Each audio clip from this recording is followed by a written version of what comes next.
Mi nombre es Luis Gabriel Gómez Mo, estudio en el Centro de Estudios Superiores CTM Mérida, Yucatán, la licenciatura en Derecho, la materia civil, contratos. Este es el proyecto integrador. En este tema estamos conociendo los diferentes tipos de contratos que existen en la vida diaria, de la cual los ciudadanos pueden acudir para obtener una plena garantía de los derechos y obligaciones que van adquiriendo, con el fin de conseguir un bien, un inmueble, un servicio, unos bienes. En esta ocasión vamos a ver el tipo de contratos que hay. ¿Cuáles son los tipos de contratos de compraventa y describirlos? Compraventa civil. En esta obligación del vendedor es entregar lo que se vende y del comprador a pagar lo que se compra. La compraventa mercantil se define como la compraventa de los bienes o muebles para revenderlas con ánimo de lucro en la reventa y realizar la venta exitosa.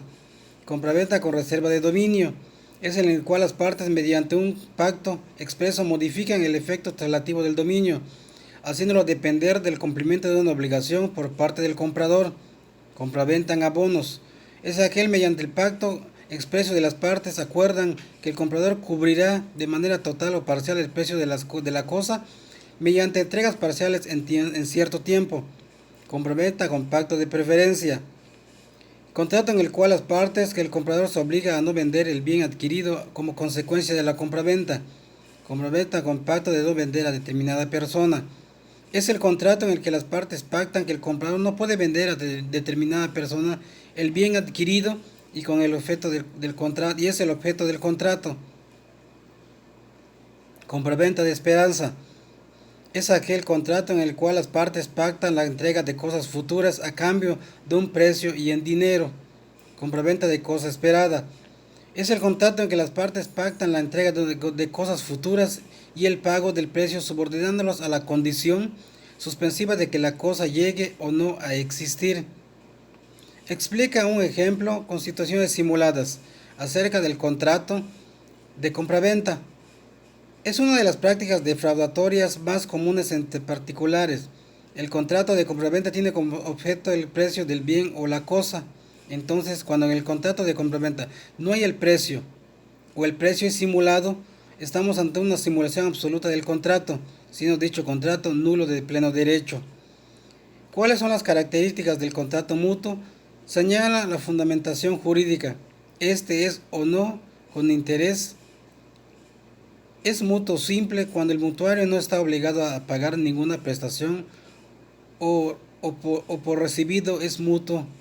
Con interés, cuando el mutuo se obliga expresamente a pagar una retribución que pueda consistir en una cantidad de dinero y de otros bienes.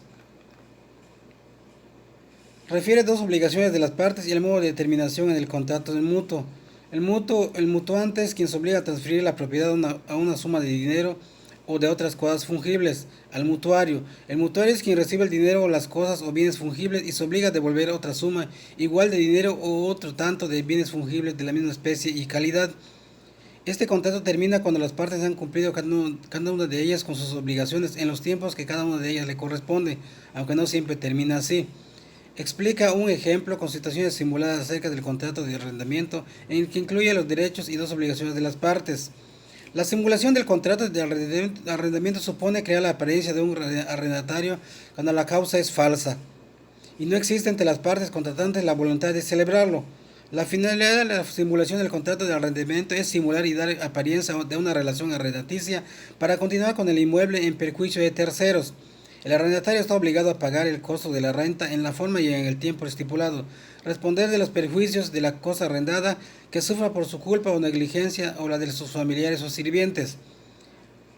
Obligaciones del arrendador: entregar el bien inmueble al inquilino en las condiciones aptas para ser habitada, conservar el bien inmueble en buen estado y responder a los defectos y las fallas del inmueble que impidan el buen uso.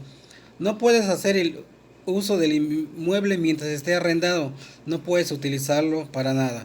Si al terminar el contrato hubiera alguna saldo a favor del inquilino, deberás devolverlo inmediatamente a menos de que tengas que cobrar algún daño. Los derechos del arrendador son: si el inquilino ocasiona algún daño o perjuicio del inmueble, ese no cumple y no cumple con las reparaciones necesarias, tienes el derecho de restringir el contrato, rescindir el contrato. El inquilino debe de avisar si se requiere alguna reparación con la posibilidad de que sea tu responsabilidad y que el inquilino te pague la renta en tiempo y forma en que quedaron de acuerdo con las partes al firmar el contrato.